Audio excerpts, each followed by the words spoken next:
Ian. Greetings and salutations. This is the Apex Adjacent podcast. It is. And Ian, I need to set the record straight. Okay.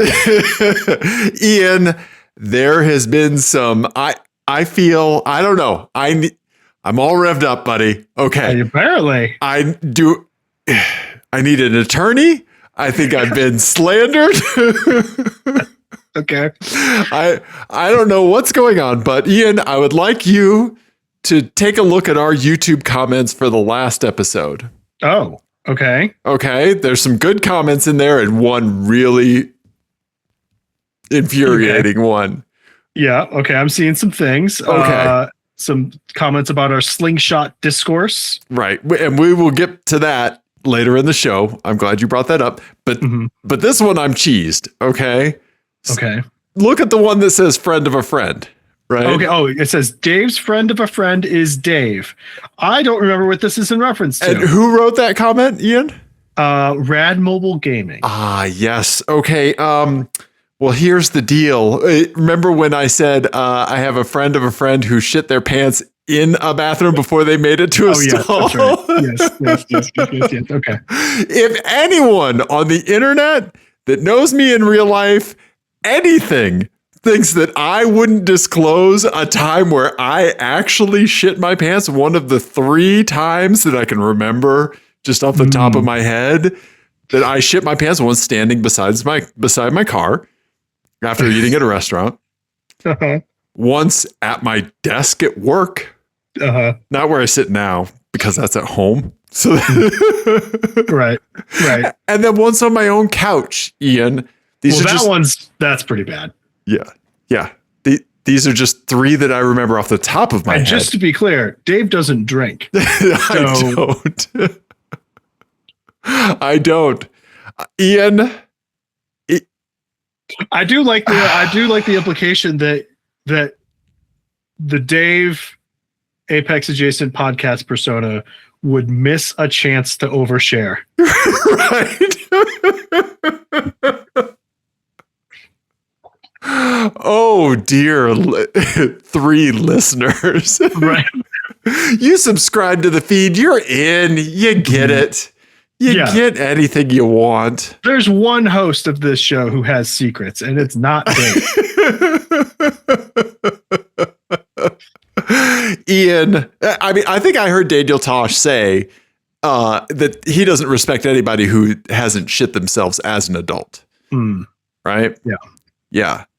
Ian, when was the last time you gambled on a fart and lost? I don't think I've ever fully shit myself as an adult. I really don't. Okay. I think I've had some unfortunate sharting, some unfortunate sharts. Right. But I don't think I've ever shit myself as an adult. I can't think of a time. Okay. Yeah. I've had some insanely close calls. I have too. Right? Some runs into the woods. Oh yeah. Right? Oh yeah. Ducking out of the door of a minivan while you open both passenger doors. Yeah. Hello. I'm the one who talked about pooping in a field 15 feet from a minivan while you opened the doors and asked me what I wanted to listen to while I was screaming, "This is happening," like a bridesmaid's extra, while Trucker sat and filmed and or masturbated. Yeah, why not both? Yeah, right? Yeah, that's true. Like that's I true. would. You did do that. If I shat myself in a restroom before I made it to the stall, I would have a T-shirt saying that I did that. That's a bragging point to me. Oh, thank God. Oh, yeah. So, I know we like this whole thing about me saving some silly stuff for after album of the week. Right. But yeah, so yeah. And I don't really differentiate too much between like I consider shitting yourself a little bit. Like that's pretty much the same thing to me. I mean, like I think there is like line full on. Yeah. But I mean, if you've sharted, I consider it you kind of shitting yourself. you know. Okay, well then, I don't daily, I guess. I don't know. Well, either way, it's an issue, and it is an issue, if sharding is not an issue for you, I will say, there have been many times, yes, where I have started to run through the checklist of how I'm going to get my underwear changed. Yes, quickly and discreetly. Okay. And it turned out for no reason. Gotcha. I was convinced. Yes, the Phantom Shark. Yes, the Phantom Shark.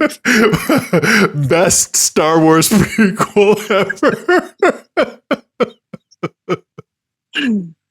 It is a menace. It is a menace.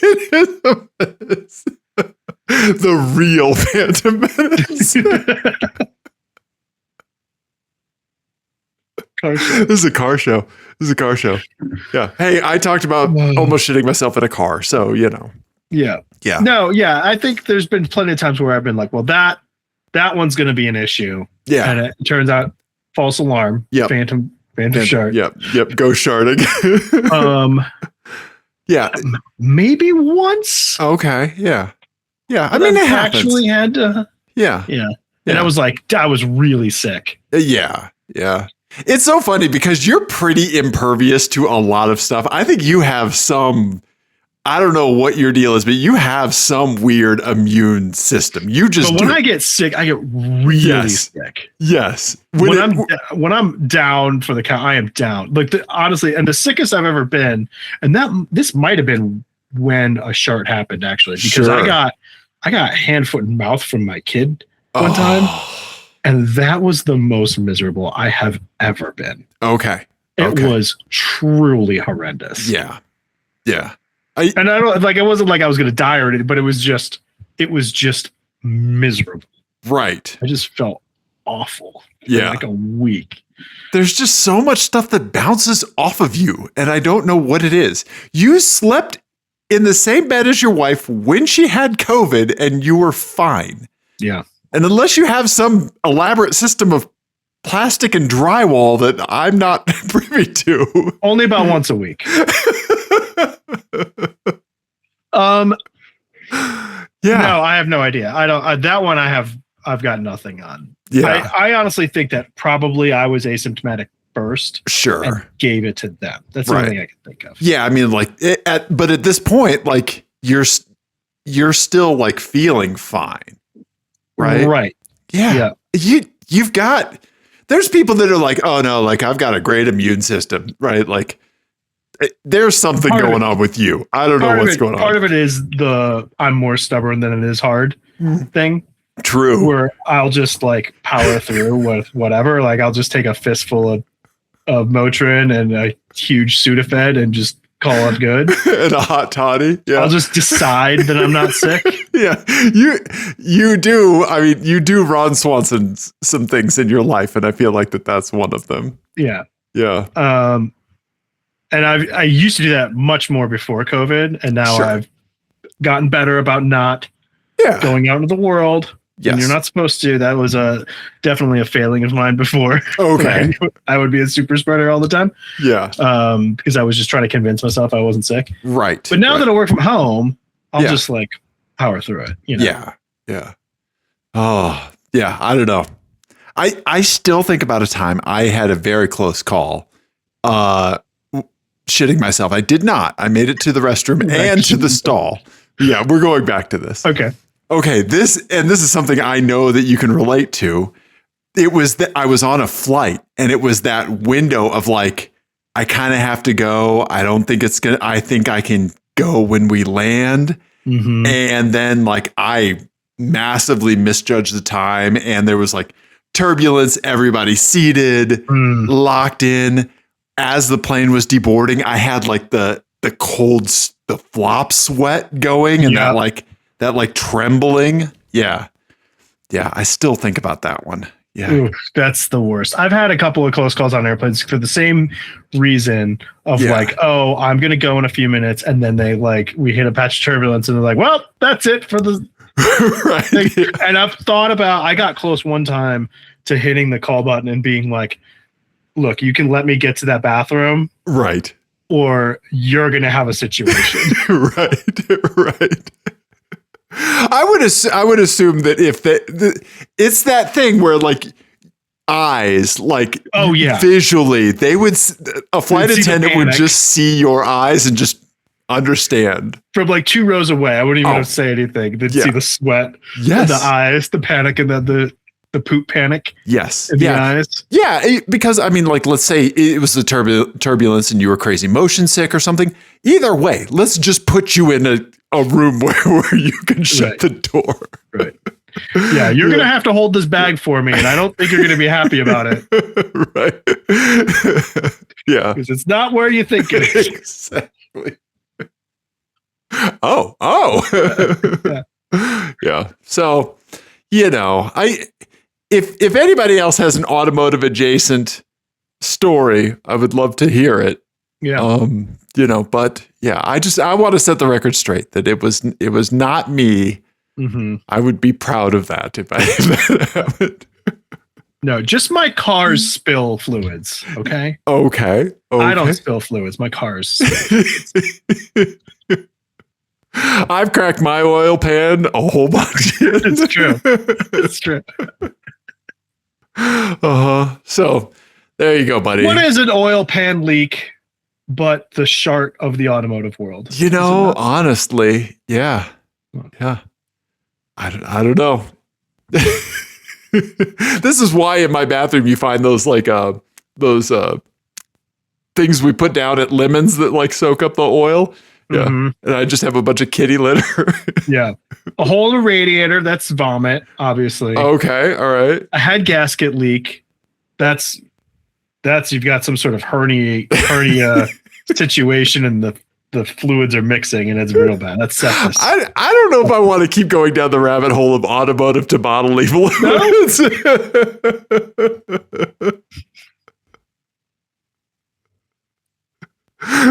We didn't even get to the clutch pedal yet. Oh boy, that intercooler spray. Yeah. Uh-huh. What are we talking about on our car show today, other than poop? Well, speaking of the first of the season, the first Polaris of the season, we have an update from Eric. Okay. About that. You have a Fantasy Effington 1 update that you're going to tell me. Mm-hmm. I have garage updates for you. You have an album, and we have some Jeep woes from our buddy Jesse. Okay. All yeah. Right. Let's get into the Jeep woes first. Maybe. Okay. Yeah, let's do it. So Jesse texted us a link to, I can pull it up here. She said, rental car report. I have a Jeep Compass Trailhawk and it has all of these problems. Tell Ian to avoid. Well, so I had a Jeep Compass Trailhawk. Mm-hmm. She may have had the same one that I did because I had one in Wisconsin and Michigan last year. Okay. I remember it would just flip out. Yeah. About everything, and like none of the driver assist stuff worked. It would the lane active lane management. The blind spot detection stuff would like start dinging just randomly as you were driving down like a 2-lane road. Mm-hmm. All these things would just rotate on and off. Yeah, you had like the wheel that you could just spin of afflictions. Yeah, but the automatic bright lights unavailable, the active lane management shit, blind spot detection, all of that. Right. That was exactly what happened with mine last summer. Yeah. So Jesse, check to see if like any long gray hair has stuck to your luggage.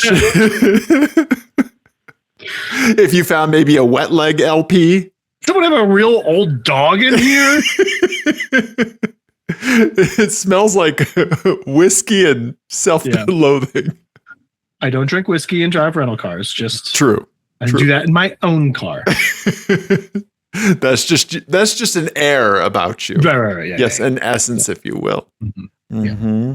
Yeah. So, stay away from the Jeeps, man. When my GSF was getting towed, the tow truck driver, of course, what do we always ask tow truck drivers and stuff like that? Besides, who are you picking up a lot lately? Yeah, right? exactly, right. But besides your tow truck driver saying you, Ian. Well, I asked him that after he punches my card. Yeah.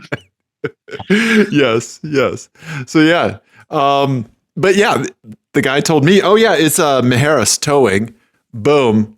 Nice. Yeah. So if you're in Denver, Will with Maharis Towing, 720-586-5989. Dude got there crazy fast, really took care of me. So Maharis Towing. For people trying to type in my horrible pronunciation, Mijares Towing. Yeah. Yes. Maharis. Yeah. George Maharis. Sounded good to me. Yeah. So stay away from the Jeeps, man. Will told me same thing, dude. It's so weird too, because when I think of like just craftsmanship and like attention to detail, I usually think of Stellantis. And it's so weird that this is a Stellantis product. No, wait, it's the other one. Slapdash. That's what I was thinking. Stellantis. That makes sense. This makes sense now. Yeah. Yeah. And so when you read something like this, what does your IT brain do? Like, what do you think about when you see something like this? Well, first of all, how did it make it through QA? True. Right. Is the first thought. Right. But yeah, my thought is just that systems aren't talking to one another. Okay. Right. I mean, there's some sort of, I don't know. What about you? I mean, because that's how things are built now, right? They're all built in like subsystems. It's not just like, it's not the old days of like, there's a CPU. Right. Correct. Right. With like hardware coding on it. That doesn't exist anymore. Yeah. They're all like virtual machines that run all these little subsystems. Yes. And I think that probably what's happening here is the communication between those subsystems is not correct. I think that you're right. And I think that this is why I feel like when you and I troubleshoot something, we work really well together. Mm-hmm. So my immediate thing is the system is doing what it thinks it should be doing. We're just not getting the behavior we expect. Right. So there is a reason that all of these are happening, right? There is like one common module that all of these things are relying on for some kind of signal, right? And that is the thing that is freaking out. So it's disabling these ancillary systems. Yeah, exactly. Right. Like it's to use the way that I would describe it as a network person, it's a control plane issue, right? Yes. Where the actual sensors we know are there and working because they work sometimes. Right. Yes. They would be either, if it was like a bad wiring harness or like, it would work none of the time. Right. But it works some of the time. Right. So that means, to me, it means exactly what you're saying. Like the control plane is not able to acknowledge the sensor. And so there's probably some sort of like two-way like handshake going on there or a heartbeat. Right. That heartbeat fails because someone's too busy to answer it. Probably. Yeah. And then the failure mode is to let the driver know that it's offline. Exactly. Which makes sense. That's a good failure mode. That's how you'd want it to fail. Right. Yeah. You don't want your automatic bright lights to fail on. Right. Yeah, that would be bad. Right. Or blind spot detection to fail silently. You don't want it to fail silently either. Right. Yeah. So I mean, this is sort of the desired effect, but it's annoying as fuck. It sure is. That's super annoying. The fact that there's just a Reddit post about it, you've experienced it, Jesse's experienced it, everything that we're hearing, it's rough, man. It is rough. Yeah. A buddy of mine, his girlfriend has a Wrangler, and she took it to a different mechanic than she normally did because they moved in together.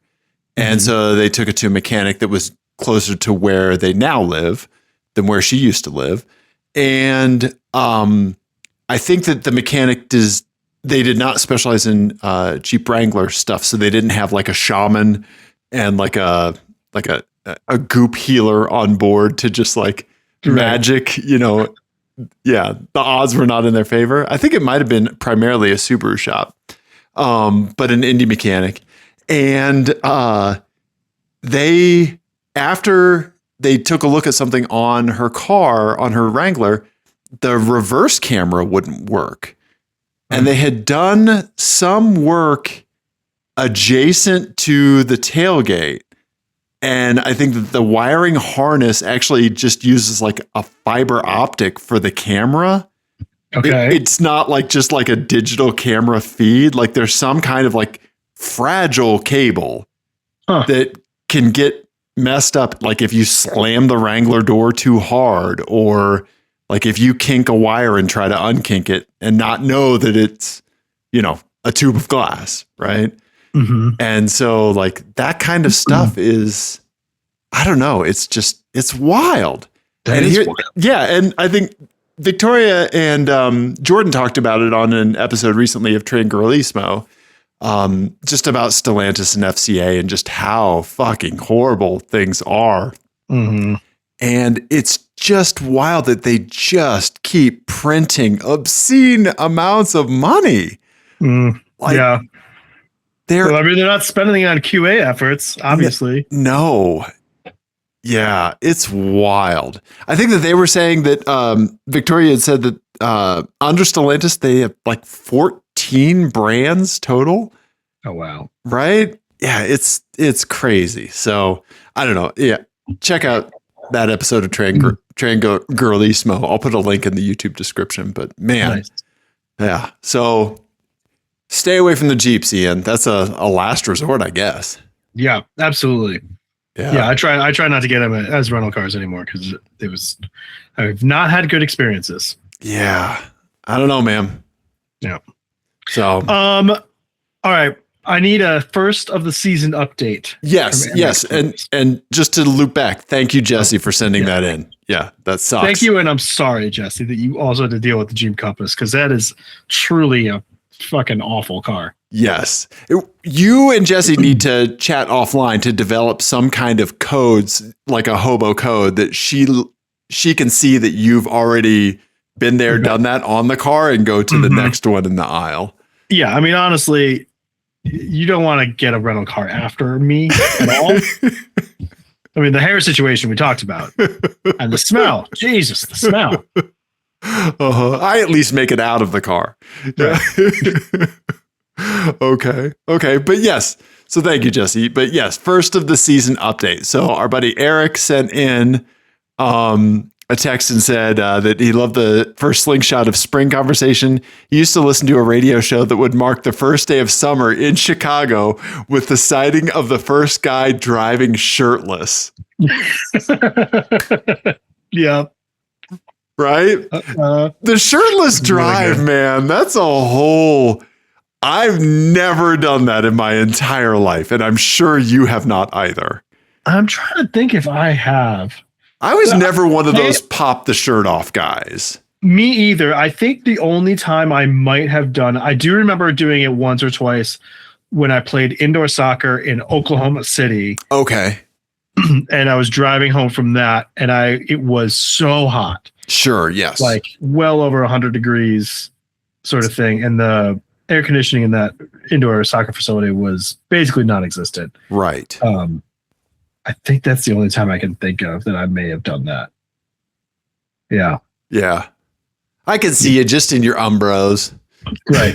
Did I ever tell you how I told? So when Nico was like 3 years old, he was playing soccer, and we had to get him new shoes because he had outgrown his shoes, and he didn't like the ones we got him, but they were Umbros. And he was like, "What kind of shoes are these?" And I told him they were Umbros, and he was like, "How do you say that?" I was like, "Oh, you say it like this. You say, bro, those shoes are amazing." He looked at me like, "What's wrong with you?" I like that. Hey, sell it, Ian. Sell it. He's going to outgrow him in 6 months anyway. It doesn't matter. Right? Yeah. Put him on. That's how you pronounce it. You pronounce this. Yeah, you pronounce this as thank you for the shoes, Papa. Yeah. 3-year-olds excel at that. Yeah. I'm sure we all did when we were kids, right? Mm-hmm. Yeah. Oh, okay. So, yeah. So if anybody else has any first of the season things, yeah, I've been racking my brain trying to think about it. Mm-hmm. Yeah, I'm not sure. Mine are all music related. Like when I want to listen to the Hold Steady with the windows down, that means it's summer. Okay. Right. Okay. That's like, I have ones like that, but that's not the same thing. Yeah. Well, no, letting someone else do something, you know? Yeah. I listen to Only Built for Cuban Links more in the summer than I listen to Liquid Swords. That's a winter album. RZA himself has said so. So, right. Yeah. No, I agree with that. Right? That's correct. Yeah. Yeah. Yeah, I don't know. We'll have to think of some other first of the seasons. Okay. So, thank you, Eric. Can I give you an update on how our fantasy league is going? No, you did not. But I did experience some of the most recent Effington 1 race. Oh, it was really good. It was a really good race. Yeah, it seemed interesting. Yeah. So my brother-in-law is an older gentleman, mm-hmm. And he has a lot of hearing difficulties, and he's not up on tech. And so I have been finding F1 that fell off the back of a truck. And I actually found this really cool plugin for DaVinci Resolve that generates subtitles for shows that don't have subtitles. And it does an insane job, even with F1 announcers. Nice. So I made him a custom version of the race so that he could watch it with subtitles, because he's a huge F1 fan. I mean, like he's been to all kinds of IROC races and all kinds of races throughout his entire life. He loves racing, truly. And so as I was like just making sure that the subtitles were all lining up and everything, and it was truly like a one-click thing. I like walked away, and half an hour later it was done. And it's crazy. I'll have to see if I can find the name of it. But I saw like there was some drama. There was some crazy stuff. Lewis podiumed. Yeah. His first podium with Ferrari. Right. There was more passing in this one race than there may have been in some of the like past 5 seasons, like sort of thing. Yeah. Like for the whole season. Wait, where was it again? It was in China. Yeah. And it was fun to watch. Like Lewis and Leclerc just kept swapping places like multiple times a lap. Like it looked like a MotoGP race for a little while there. Yeah. It was awesome. I wanted to ask you, because that seemed like a prime time that like Ferrari team orders would happen. You would think so, but they would have to have any sort of strategy or competent pit wall, and they don't. So right now they're just like free to race. Apparently, they got so close to each other. They really did. Yeah, they were racing as opponents.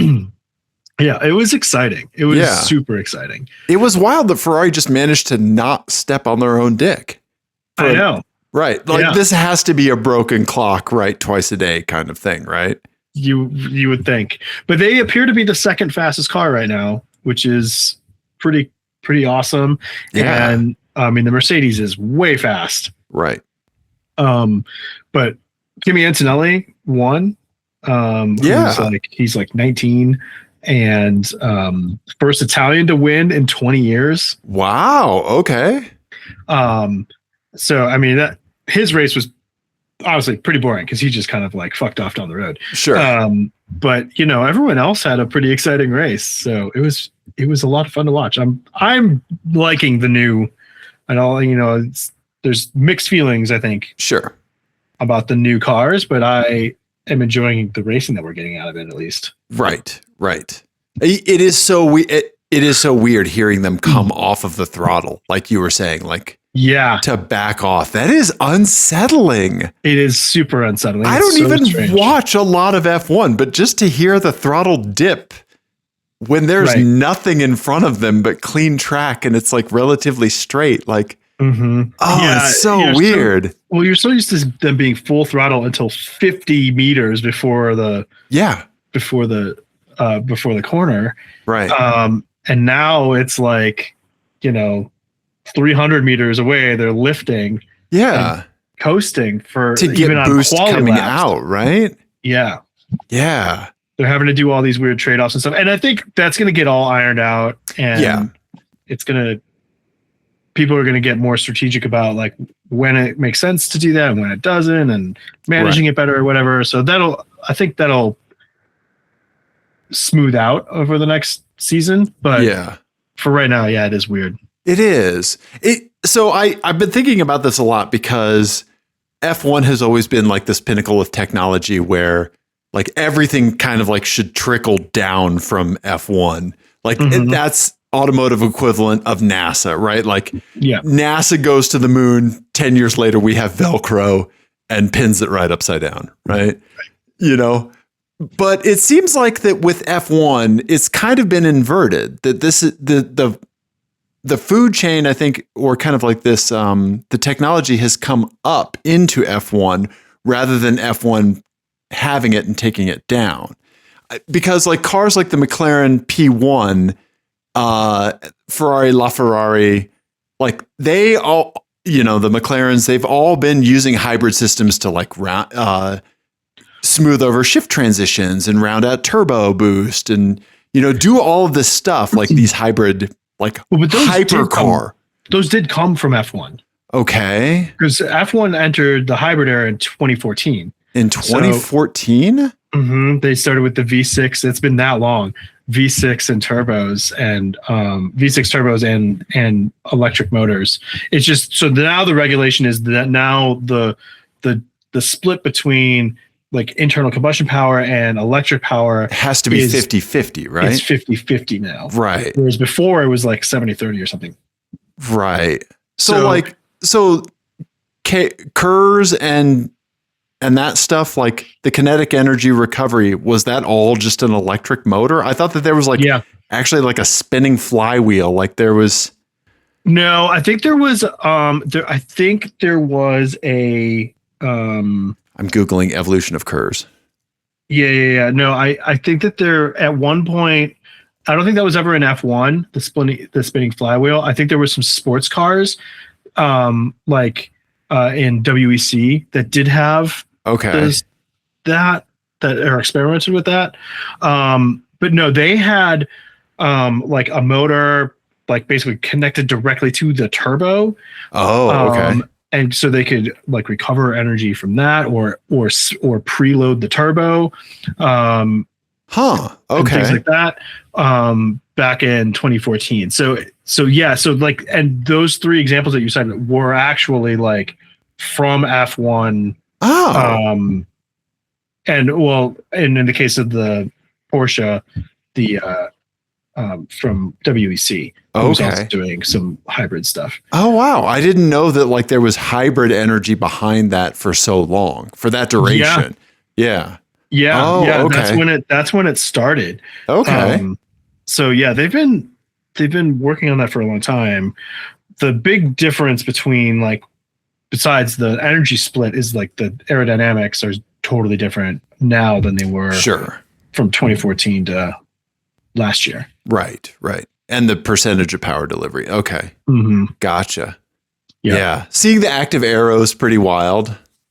That's so weird. The first time you see it, like all the things moving at once. Right. Yeah. I will say, I think that it's a little tough to watch because, especially for somebody that needs subtitles on, because I feel like subtitles cover up a lot of clutch area on like the standard broadcast where you're getting like those battery stats and stuff like that. And I see. Yeah. Like I think that it's a little bit of an accessibility issue with the quantity of info on the screen now. It's true. There's a ton now. Yeah. It's a lot. Mm-hmm. Yeah. Yeah, and they're still kind of like, you could see it like in the first race, you could see them like actively on the F1 broadcast. They were actively moving things. Like, okay. during Like the I do in broadcast. OBS sometimes. Yeah, I mean, it wasn't to but like a graphic would like disappear and then come back in a different spot Okay. Okay. or with a different format. So they were Sure. like kind of figuring it out as they went because a lot of that data is new. Yeah. Yeah. So they're still figuring out how to best present it. Okay. So yeah. It is crazy time, but we do have our league back up. Yes. Our fantasy F1 league on fantasygp.com. If you want to join our league, our access code is 839. Hang on 1 second. I'm going to type it in here. Oh, can I? Oh, I can't do it. Okay. Yeah, you're going to have to. Yeah. It is 839-6865. We'll put it in the show notes. Yes. But right now, Kobayashi Cowboys, who I believe was last year's champion as well, winning. That's Matt. Is winning. Hypersynth is number 2. Bottomley F1, who is Clive Bottomley, is the manager. 3rd place. I'm in 4th place. Okay. We have 15 people competing this year. And I'm in 4th place right now. I will find a way to fuck that up soon, I'm sure. Because I just started kicking around with my team. I was going to ask you, give me your noodling for Japan. Yeah, I did change my team around, which is really stupid. I'm really long on Lewis now. Okay. So now I have Ollie Behrman, Lewis Hamilton, and Liam Lawson. I don't even know who those other 2 guys are. That's fine. And then I have Mercedes, the Racing Bulls, which is like the Red Bull junior team, Okay. and Ferrari as my cars. So we'll see. Okay. I'm not going to tell you my predictions because I don't want anyone copying me. Okay. Well then. Yeah. Don't cheat off of my homework because I know what I'm doing. Okay. All right. Get the hot fantasy scoop from Ian. So if you want to have a mediocre placement in your league, listen to what Ian's doing. Yes. Oh, and number 5. So I wanted to do the top 5. Number 5 was Don Racing. Okay. And, manager Richard. So, nice. Yeah. Well done, folks. Yeah. Well done, Ian. And we again, our league is crazy. Like really pretty well. I want to see where we are ranked. We are ranked 23rd in the League of Leagues championship. Our league is pretty competitive. That's incredible. Okay. Right? Yeah. Do they have an overall stat of how many leagues they have? They just do the top 100. Oh, wow. Okay. And we're comfortably in the top 100. That's amazing. Yeah. Yeah. I mean, it's pretty fun. That's so great, man. Yeah. Nice. Oh yeah, McLaren didn't even start the Chinese GP, did they? I think did they neither of them start? I don't remember. Ian, don't let me scoop you on F1 news. McLaren didn't start the race. Yeah, I think you're right. I forgot. What are you doing, man? Are you okay? I was just I was so enamored with the Lewis battle that was the only thing I cared about. Yeah. It was just so nice to see him fighting for podium positions again. Yes. Absolutely. So, that's rad. Yeah. Nice. Okay. So F1 is happening. You can hop on our league, see if you can beat Ian. Be part of the 23rd best league. There you go. In the world. That's an incredible selling point. Yeah. Pretty good. Nice. Okay. All right. What else you got, Captain? This says here you have some garage updates. Yes, I do. So I took today's Monday. I took today off of work, just eating up some PTO. Use it or lose it, whatnot. But I have worked in the garage for 3 straight days, Ian, on my little Fiat beep beep. Okay. Nothing crazy, but it's all stuff that has been deferred for so long on that little thing. I have that coolant leak that's been dripping straight onto the exhaust and vaporizing, so it's like it doesn't even leak at all, other than the pleasant whiff of coolant that's probably killing me.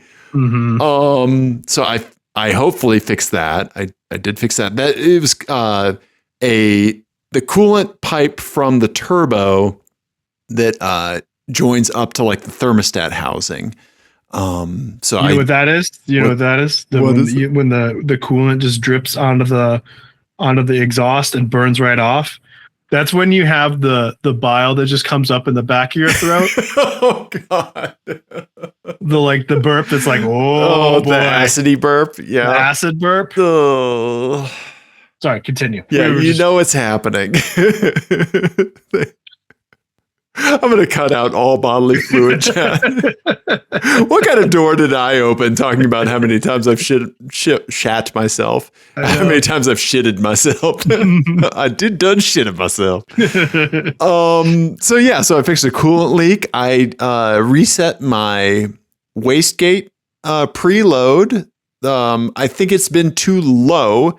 There's this, you're supposed to set the crack pressure on the tune that I have at 15 PSI, which is pretty high. Stock crack pressure for like when the wastegate actuator actually moves, I think it's just 7 PSI. Oh, wow. So I set that with, I have like one of the Mighty Vac pumps. I love that tool. And so I think I set that as close as I could to 15 PSI. So we'll see how it runs. And then I started tearing into that was all the mechanical stuff. So I buttoned all that up today. Slonk that microphone. Yes. I buttoned all the mechanical stuff up today. And then after that, I decided to start getting into it, finally installing the flock gauge that I have. Okay. Yeah. Let me pull it up. I have not. Is this like one of the programmable things? Yes. Yeah, yes. Okay. It is a rad as hell gauge. I reached out to the guy that created it to try to get him on the show. So we got to talk to him. Nice. So it is a completely customizable gauge, kind of hard to come by. They're selling out a lot, but get on their mailing list. I got in on the pre-sale. But it's a 52 millimeter gauge that can do water, oil, pressure sensors. You can set up custom sensors, OBD2 readings, all kinds of stuff like that. You initially set it up. It serves up a Wi-Fi hotspot, and you have a web management UI, all kinds of stuff like that.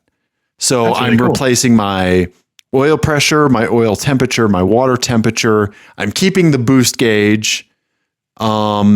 And then I have a dual temperature gauge that I got that has like an inlet and an outlet. So I'm going to set up a temperature gauge on my air inlet and then one right before the throttle body entrance.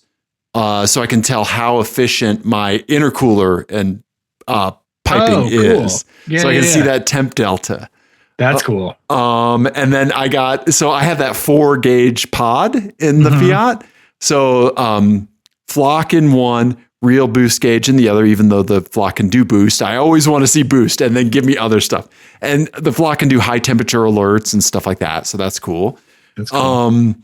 So I'll have the flock, the real boost sensor, the dual temp sensor, and then I got an analog clock gauge. You can just get an analog clock from GlowShift. I love that. Yeah. Yeah, because every car needs an analog clock, period. Well, and that makes it a luxury car now. It does. So it's basically a Rolls Royce. I mean, it's Italian. That's synonymous with luxury. Yeah. It is basically a Rolls Royce. Yes, Ian. So I started tearing into the wiring and stuff like that. I think I actually have to redo some of the sensors because I think that the flock uses different sensors than what GlowShift uses. And I know this, I think this because I was like, hey, let's see what the impedance is if I just test the oil pressure sensor that's there. Okay. And it was like, I don't know, like 12 kilo ohms or something. Right. And I tested the one that shipped with the flock and it was wildly different. And so it's like, oh, I don't think I could just like wire these into the flock and tell it that it's the oil pressure, that it would probably be like the reading would be like way skewed. Right. You know? So I think we're going to have to redo some sensors, which means maybe just draining the oil. And my water temperature one's like right on top. So I think I can do that and only spill a tiny bit of coolant. So nice. Yeah. Well, you're leaking a little bit anyway. It's fine. No, I fixed that, Ian. So I can't wait to get that done. But like 3 straight days of working in the garage on a car, Ian, like amazing. I haven't done that for so long. And like, I don't know, I had a good time, like just taking my time, just like it is that like mental health thing of like just being able to like dig Checking into stuff it. Off the list is pretty good. Yes. Check stuff off, just like turn some wrenches. Dude, I don't know. It felt really good. I was really happy to do it. Okay. Yeah. So there you go. Well, good. I'm excited to see the little beep beep boy back in action. Yeah. Should we do an album of the week and get out of here? Yes, absolutely. Okay. We're not going to go super obscure today. We're going to go with the Gorillaz new one. Oh, yeah. The Mountain. Have you listened to this yet? Not yet. I am really digging it. You know, I have not been super into the last couple of Gorillaz records. Right. They've kind of just gone by. I've just missed them. Yeah. And whenever I dipped in, there'd always be like one song that I was like, oh my God, this is amazing. And then everything else, I was kind of like, eh. And I think like Plastic Beach is the last one that I was like that I really loved. Yeah. I think this is the best one since Plastic Beach. Oh, okay. And it has sort of a similar structure to it and feel to it, I think. I think it's really good. And I like my big thing is like the last couple records didn't have enough Damon singing on it. And this one has Damon Albarn actually singing, singing the hooks, which is what you want. Yes. And then like he has like all the guests are a lot of the guests are like people that they had on albums past. Oh, sweet. Including people that have died and they had like stuff way left over that they were able to repurpose and sample. Wow. So I really, really dig it. I like the Indian influence that's in there. Okay. It really rewards repeat listens, which I feel like it's been a while since a Gorillaz record rewarded repeat listens like that. So yeah, I'm really enjoying it. Dude, I love Bhangra. Like I love Indian dance music. I love Punjabi music. Like my dream, like there's a guy named End User that did like a drum and bass kind of like breakcore album called Bollywood Breaks. It's an EP. It's awesome. My dream is like Aphex Twin Venetian snares level glitch with like all of the Indian percussion. Like, oh yeah. Right. Imagine how like cacophonous that would be. Right. Like, and it can be so delicate and beautiful. Like I love that whole just like geography of sounds. Right. Yeah. Yeah. That's a good way to put it. I need to listen to this. Yeah. Also I love that like Del the Funky Homo Sapien was on network TV when they played. Like he did, he did his part in Clint Eastwood. Yeah. And I'm the hugest Del fan. He's the weirdest, one of the most talented dudes to ever rhyme, to ever write raps. And they crushed it too on SNL. Like it was really good. And so I saw somebody point out that, did we talk about this already? No. That that it's like one of the longest gaps between something coming out and being performed on SNL. Oh yeah, that makes sense. Yeah, because it's always 25 years old, that song. Yep. Which is crazy to think about because it does not sound 25 years old. Right? Yeah. It holds up. It's a banger. Yeah. Yeah. So anyway, check this out. And it's like I feel like another band like Broken Social Scene has a record coming out too, and they're another band that like I'm just excited to spend time with. Okay. You know, Yeah. like sometimes like there'll be like a Coen Brothers movie where you're just like, I get to hang out with the Coen Brothers for a while. Yeah. You know. Yeah. And you don't have to have intense listening because you kind of know a little bit going in. Yeah. Yeah.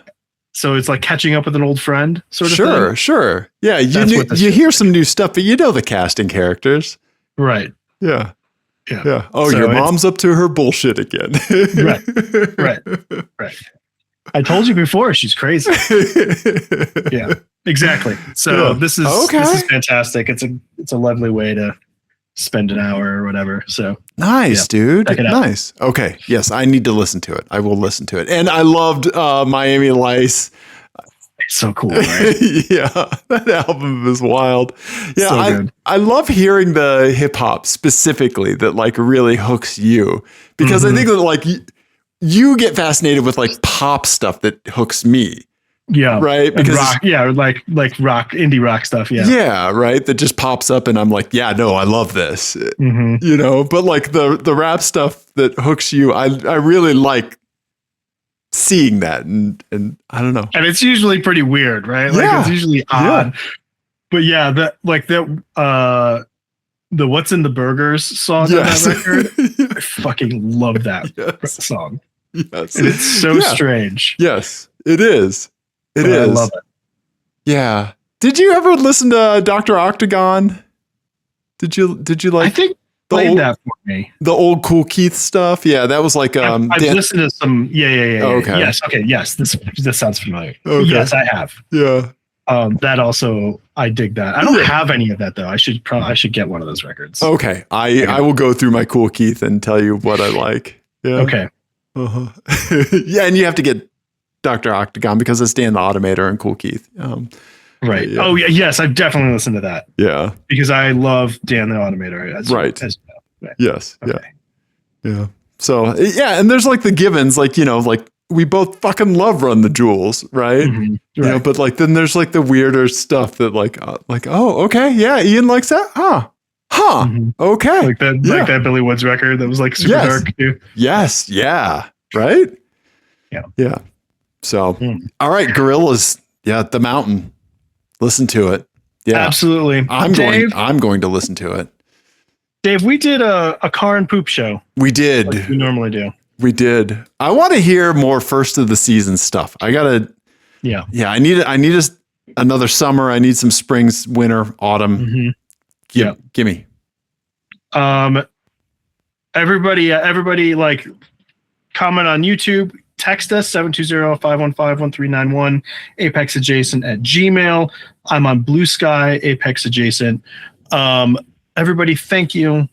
We love you. Goodbye, Buckeyes.